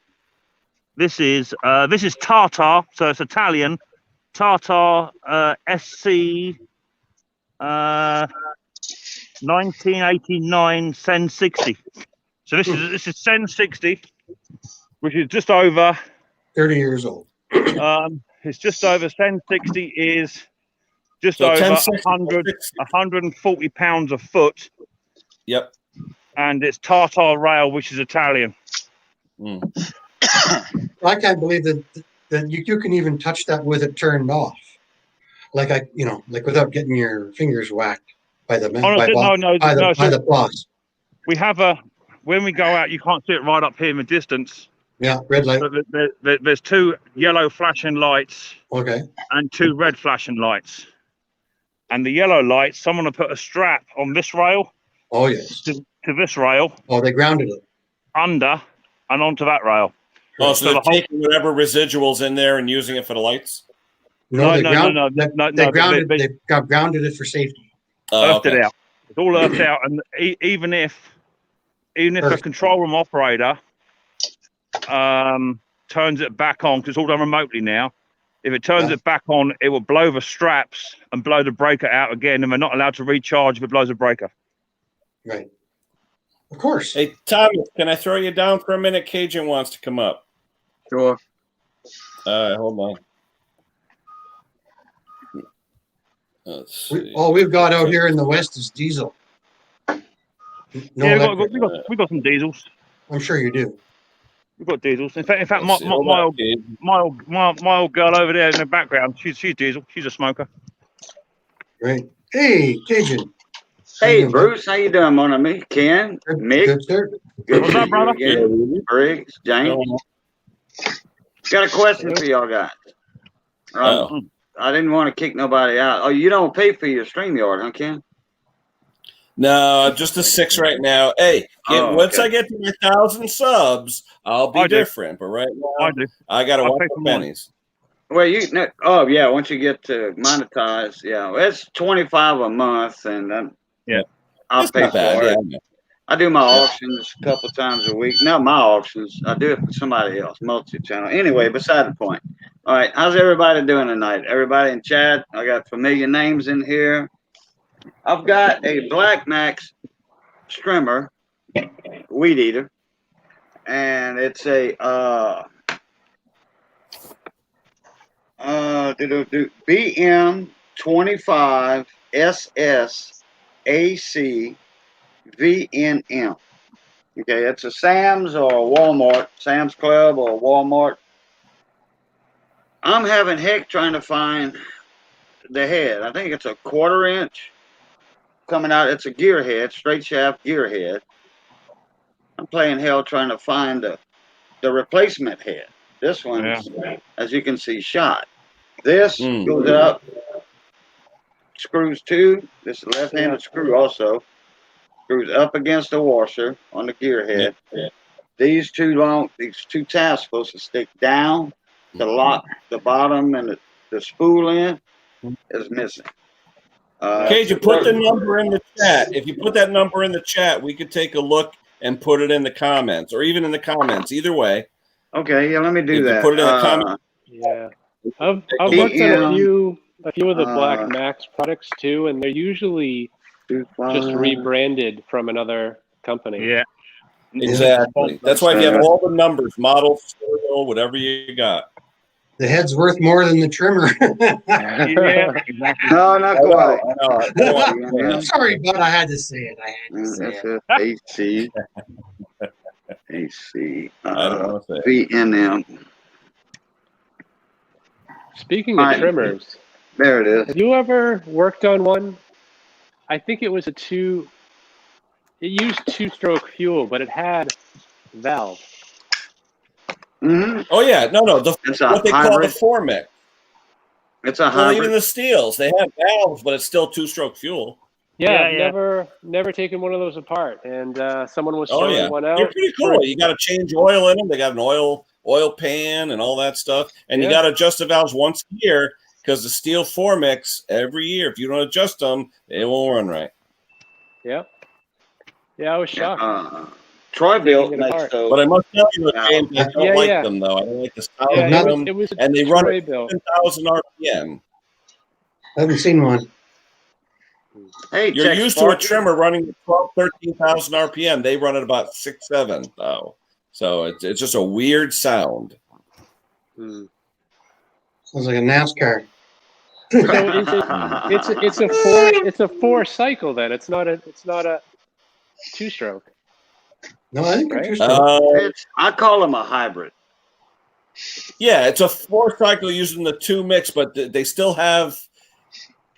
Yeah, you're using valves instead of ports. Right, there's a compression stroke and an exhaust stroke. Yeah. So it's half the power from that engine. Yep. Okay. Well, like I said, I don't like the power. And even some of their blowers that have them, I just don't like them. They're less RPM, and the whole purpose of 2-stroke is to have RPM up there. And they're heavy. I might have seen one. Yeah, I've seen one. Yep. Yeah. It was a Craftsman. It was a Craftsman. It was heavy. not only because of the engine, but the rod going down to the trim head was broken, and they literally took a piece of like plumbing pipe. Not like a piece of copper, but like more of the heavy duty iron. Yeah. And this thing was substantial in weight. Well, I see people run over them all the time. They bend them and they figure out I'll use something else, you know? Yeah. 0892314. So I Now gotta I'm ask showing. Bruce, what do we owe this to, Bruce? Because I usually don't see you this late at night. Oh, I was cruising on, you know how you don't get emails on YouTube notifications anymore? So I was just going through my YouTube notifications and I saw you were up online. So I thought I'd pop in and say hello. Hello. Is this a good time, Bruce? Because when I do them, I'd love to have you on. I mean, is this a good time for you? It changes all the time. And because I have arthritis, I tend to go to bed about 9 o'clock normally. So, it's an old guy thing. Because I tell people I know Bruce Pender, they say, no, you don't. Yeah. Right. Well, nobody knows me around here. All I got to do is leave the city and go to another city, and they go, "You're that guy. You're that guy." Nobody knows North Pender Island, right, Bruce? Yeah, nobody knows me in Red Deer. Pender Island. I almost convinced my wife to move there because we'd be number one in the phone book, right? Yeah, that's right. Sure. Would it be? Unless somebody's got an A like Alfred or something. Albert. There's 2 Penders in Pender Island. If I'm wrong, somebody from Pender Island can email me. Now, when I looked up, when I hit Black Max and the number that SS, what I typed in earlier, I get everything but Black Max. I get Home Light, I get Jack Small engine, e-replacements, and it's giving me a number saying this fits it, which it probably does. The head does fit it, but it's not the same exact head as this. Right. Okay. I mean, it's a 1/4 inch by whatever. Yeah. I did it. It's a little bit bigger, so I'm pretty sure it's a metric bolt sticking out of the gearbox. It's I forgot what it was. 8 millimeter and it's either 0.32 of an inch. You're looking at right at in between 1/4 and 5/16 once you break it down.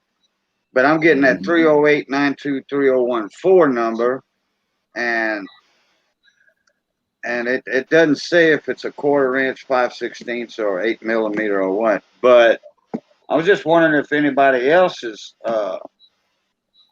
I mean, I'll get Black Maxes in here, but I never had trouble with the heads. That's a Walmart or Sam's Club, and it's made by Husqvarna. They make Troy-Builts, Murray's, the Black Maxes. Okay, I've got an old Husqvarna. Husqvarna, correct. Strimmer, and it's the straight shaft. And I ended up buying probably the same problem you got.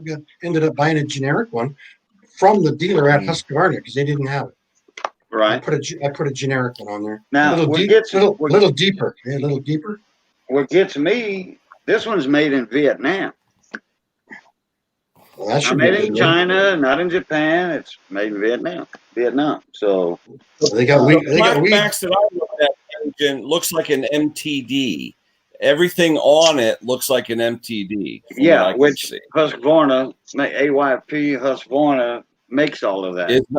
No, they don't make MTD. No. That's sacrilege. Can't do that. Let me explain to you. Oh, okay.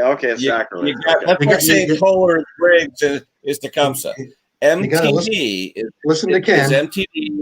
MTD, Troy-Built, White, Boland's, Yard Boy. That's all MTD. Hello, Trudy. All right.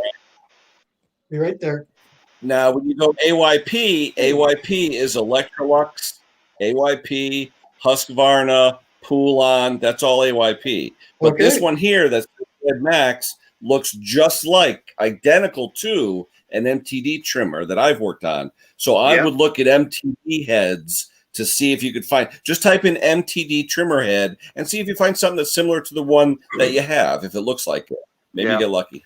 I was about halfway through my search. My partner over here, my business partner, Johnny Best, came over, and the wife she wanted to beat up the stove, but Johnny already ate. So, but anyway, he got 2 of these at the shop yesterday. He got a Blue Max. This is a big one. I don't know, 35 cc or something. But anyway, all it needed, they both run. They just need the heads on them. So, but I saw you were on, Ken. So yeah, no problem. We'll try. We'll take a look. But James, to answer your question, Craig Timmons just came on. The 4 mix use 2-stroke oil mix to do all the lubrication because there's no crankcase. A true 4-stroke trimmer actually has a crankcase where you got to add oil for lubrication. Right. So it acts with overhead valves and all that, but it still uses the 2-stroke mix to lube everything. That's the difference between what they call the 4 mix with 2-stroke fuel and 4-stroke trimmer. Right. That's why I call them a hybrid. Well, that's a nickname for me to call them that. Yeah. Yep. So what's the advantage? What's the advantage to that, though? I guess I'm trying to figure out. I mean, obviously with the 2-stroke, you want to be able to turn it. No, it's all EPA. Yeah. The 2-stroke you can turn in any direction, but it's all EPA, fuel economy and emissions. It's all about emissions. Okay. Because right now, like I said, I've worked on a bunch of those. The thing I don't like, they run from like 6,800 to about 8,000 RPM, and I mean, I'm used to a 2-stroke humming at 12 grand, and I can't accept that 8,000 enough, you know. And they got a weird sound too. It's like a ding, ding, ding, ding, ding. It's a weird sound. I just like a DeWalt circular saw. You have a certain model that's a very low RPM on that circular saw, and a lot of carpenters use them. They're heavy duty, and when I broke it out one time on a job site, and the owner of the company said, "Something wrong with that saw? You got a low speed, high speed on that thing?" I said, gear drive. You know, it's just lower RPM. You know, it just got more torque. Yeah, you know? But they sell gear drive saws, right angle gear drive saws that run at half the RPM as normal saws and have double the torque. Yeah, well, like your worm gears and all that. I'm a master carpenter, you know. And I said, no, this is a new DeWalt that just came out. Too. Oh yeah, they weigh a ton, you know. Oh yeah. You know, talking about your carpenter and all that stuff. I had a buddy of mine was cutting beams with I think it was a 15-inch or 16-inch saw. Makita. Holy, oh my God! Yeah, Makita makes a beam saw. Yeah, sure do. 15-inch saw. Yep, huge. 15 or 14, I think it's. Yeah, just weighs a ton. Because 14 is common on a chop saw. Yep. Miter saw, and I think it was a 15 on this DeWalt beam saw. And then they made an adapter too, a chainsaw adapter for a skill saw to cut beams. Yep. So yeah, we did timber framing, had some fun with that. All right, guys, it's been an hour and a half. I'm getting ready to go to bed here. So I want to say thank you, number one, to Mr. Condon. James, thank you so much. Appreciate you coming up. Yeah, it's nice to meet everyone too. Absolutely. You know what I'll do though? I'll wait for Bruce. I gotta say goodnight to. I don't want Bruce to come back and to a blank screen. We'll wait for Bruce. I hope he didn't go to the bathroom because we don't have all night to wait. But that's okay. Fun. Hey, I should laugh. I got the prostate thing too going on, so I know what he's talking about. Yeah, I did blood work today again for that. Again. They wanted to know if I was fasting the first blood test. I'm like, well, that was 3 months ago. Y'all didn't, y'all could have called me a week after from 3 months ago and I would have remembered. They said, okay, we're going to schedule another blood test. So fast. Don't you just love that?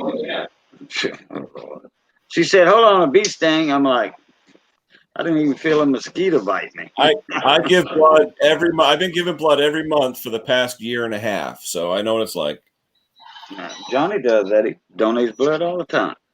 Yeah. When we the like bus your blood. Comes around. the mosquitoes too down here in South Louisiana.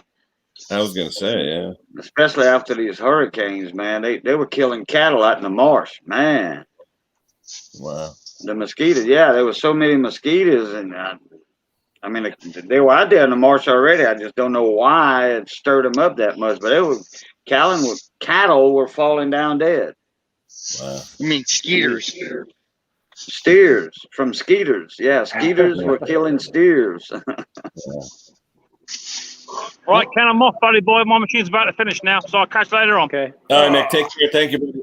We'll talk to you soon. Later. Bye-bye. Bye-bye. Fun. I know what we're gonna do. We're just gonna go to Tractor Supply or the local shop here, and because we're friends with the other local shop, the big shop in town. We buddies with them. They send us work, we send them work, whatever, and so that part Hey, is James, discounted. is that your That's custom part. gas tank there hanging on your box? Huh? It looks like that's your custom gas tank, James, hanging on your toolbox. Oh yeah, my custom gas tank. What are you talking about? Yeah, it's not custom. It's an Amazon deal. Is it? Yeah. Yeah. I usually use like a Briggs tank or something.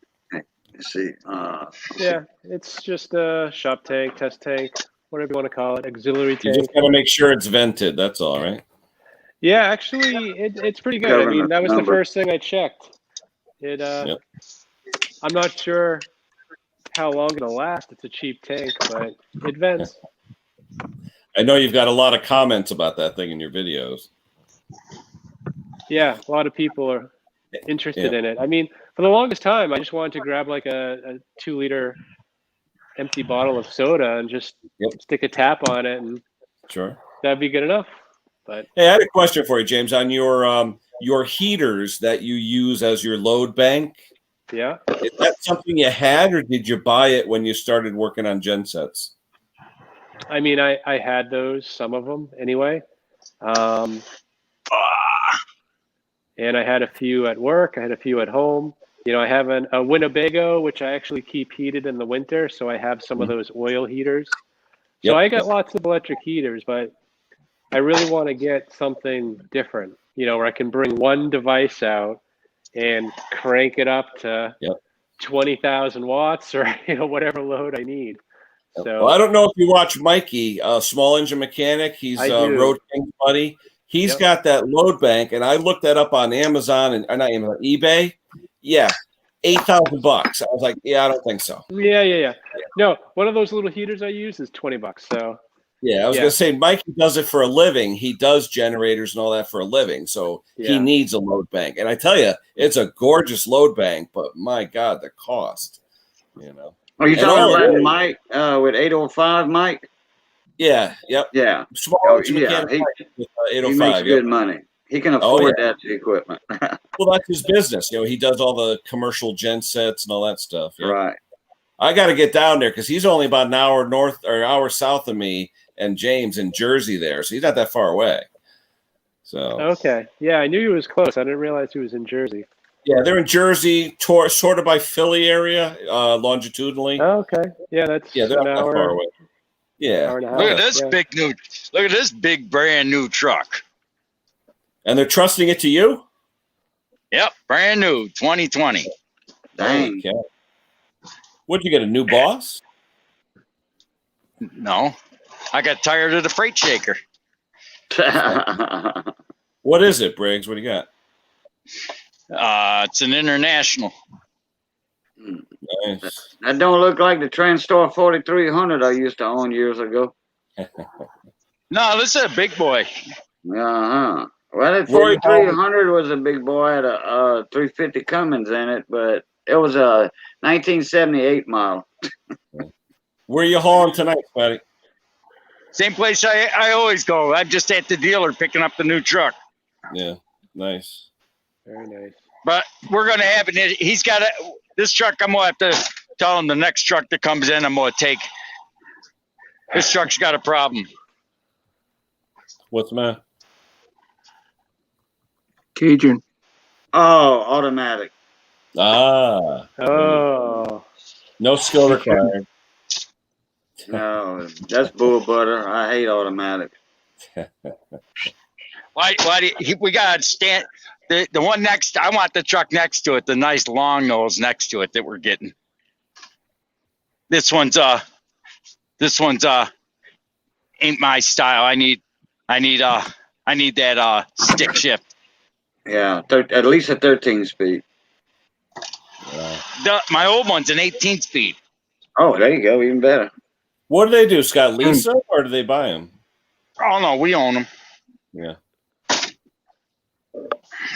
Yeah, you can climb mountains with that 18.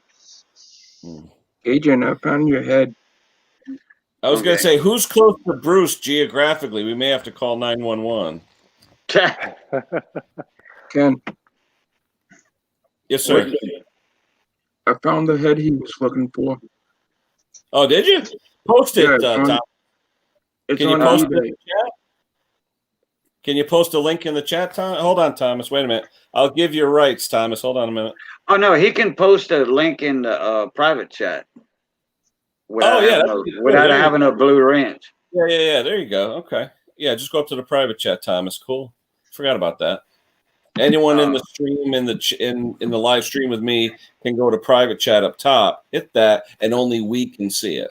Right. So that way, if you want to talk bad about somebody, you go up to the private, no one gets offended. Yeah, or you can warn somebody about something. Oh, well, That's eBay, it, eBay. But you see that number I put in regular chat earlier, that 308-92-3014. That is a comment. It says it fits the home lights, and that number kind of matches up. You know, the home light, Black Max, it's all the same.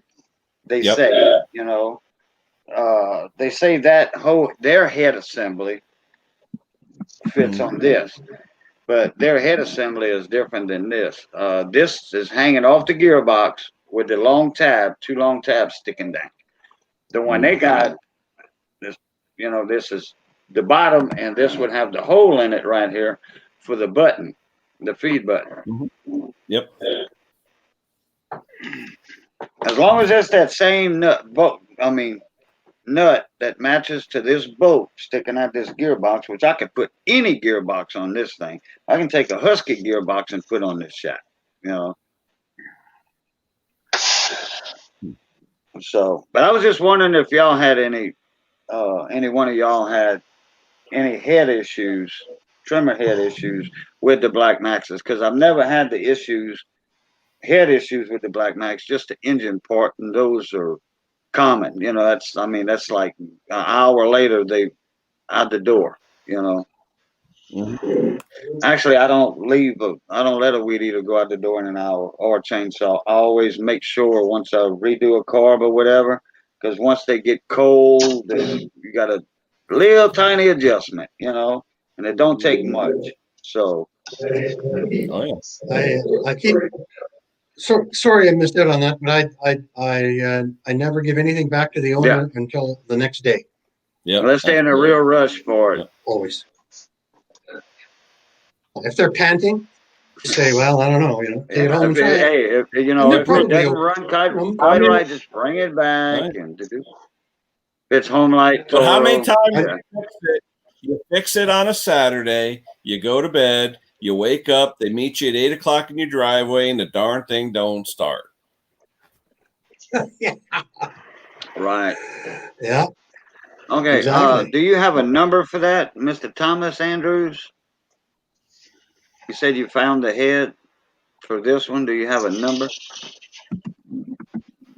You want to throw in the private chat, Thomas? Up top? Okay, he's saying hold on. He's being pushed. Nah.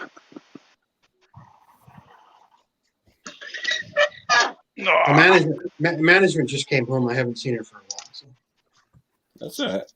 We were getting nervous, Bruce. We're going to send the state police after you. Yeah, provincial. Oh, that's the Royal Canadian Mounted for Bruce. Yeah. Right. Show up on horseback, huh? Right, with Rin Tin Tin. Yeah. No, it was funny when my Dudley kids were young, right. I used to do that voice. Dudley do right. Yeah, Dudley do right and Snyder Whiplash. Yeah. Oh yeah. We're showing our age. Yeah, I remember that. I grew up with that stuff. Rocky and Bullwinkle. Oh yeah. Yeah. Hey, Rocky, watch me pull a rabbit out of my hat. The top 10 bullet. Or what was that other one? Courageous Cat. Or Courageous Batfink. cat. How about Batfink? You cannot harm me. My wings are The good old days when we used to sit home on Saturday morning and watch cartoons. How about Roger Ramjet, where he took a pill and then he was invincible? They took that off the air. How about No, that was Underdog. Underdog. Yeah, Underdog. Well, I've always been an underdog. I always cheer for the team that's losing. Polly Purebred, yeah. Roadrunner and Wild Cow. Yeah. They took Roadrunner off because they said it was too violent for the kids. Yeah. And it got Power Rangers up there. Yeah. Shooting green snot at people out of a laser gun, and then speaking of Roadrunner, remember me? Yeah, I remember. Acme. Mm-hmm. Yeah, Acme everything. Yeah, Acme everything. Service. Oh yeah, everything was Acme. Me. I remember that. My buddy had a Plymouth Roadrunner, and every time I'd see him, I'd go me. Yeah. Answer the phone, Thomas. Oh, I went still. There you go. All right, guys. It's been an hour and 45 minutes, and sorry to say, I got to go to bed. Yeah, again, Bruce, I'm waiting for you, Bruce, but I want to say thank you to everybody, especially you. I had a 2-hour drive today. I had to drive out to a town called Rocky Mountain House and back. It's actually the name of the town, Rocky Mountain House, and it's right on the edge of the Rocky Mountains. Nice. Kind of nice. You still got snow, Bruce? Yeah, we got about 2 or 3 inches, but we're good. Next week we'll be above freezing for 4 or 5 days, and we should lose all our snow one more time. And then in the middle of November, we'll have snow on the ground till April. Dang. Yeah, well, that's why I go to Mexico, you guys. Not this year. Right. You're not going to go next year, right? Or are you? No, the numbers are too high everywhere. Yep, and if they say the numbers are similar to the U.S. in Mexico, they're 10 times worse. Yeah. So we're not going to go. Maybe March. Like if this all starts to clear, and I get a shot, a COVID shot, we might go down to Mexico in March and April instead of January, February. That kind of thing. So we got our fingers and our toes crossed. We deserve it. Like when you get 40 below for 3 weeks in a row, you gotta get away. It should be part of our constitution if you get away for at least 3 days. There you go. And people are asking me why did I plan my stream when they're having the presidential debate? That's all I'll say. Because you're having the presidential debate. I was watching it. I watched it for half an hour. They had a mute button. Yes. I was going to watch it.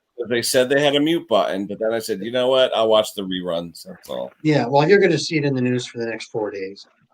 Well, like a sports game, you can just show the highlights. So I'll watch that. I actually think to me, it looked like it was about even between the two. Was it? Okay. Yeah. All right. I only watched a half an hour of it because I couldn't take any more than a half an hour. You guys down there, I don't get political.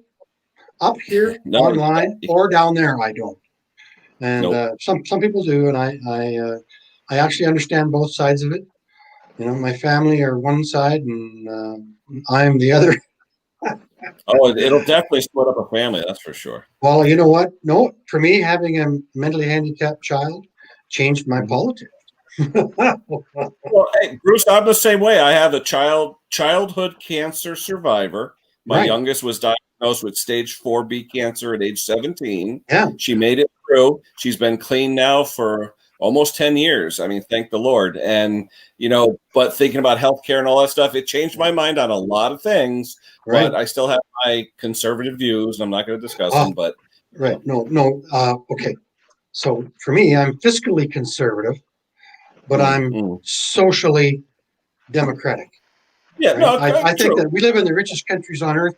We should be able to look after somebody like my daughter who's mentally handicapped, or your daughter who's been through a lot. And there's no way a man should have to sell his house because his kid is sick and goes into the hospital. That's all. That's my politics. The first thing I thought of, Bruce, the day my daughter got diagnosed was, I'm going to lose my house. I'm going to have to get 3 jobs, and it scared the hell out of me. So it wakes you up. It really wakes you up. All right, enough of that. All right, guys. Yeah, we've done that before. that'll Nice be to see for you, another everybody. time. Mr. No Briggs, politics here. see from Mr. Briggs is a Just link. small engines. Briggs can talk politics on another stream. All right, guys. Thank you to Mr. Condon. James, thank you so much. Mr. Thank Briggs, you. Brucey, as always. Cajun, James. thanks for stopping. Hi, James. First time, Thomas, man. answer the phone, Thomas. All right, guys. We'll catch you later. Talk to you soon. Right. See you, Bye-bye. Dad. All right. Have a good night. All right. Love, peace, and crackling grease. I'll catch y'all. Pluto. Say hi to There Missy. we go. I will. Thank you, Bruce. Good night, guys. Good night. Good night.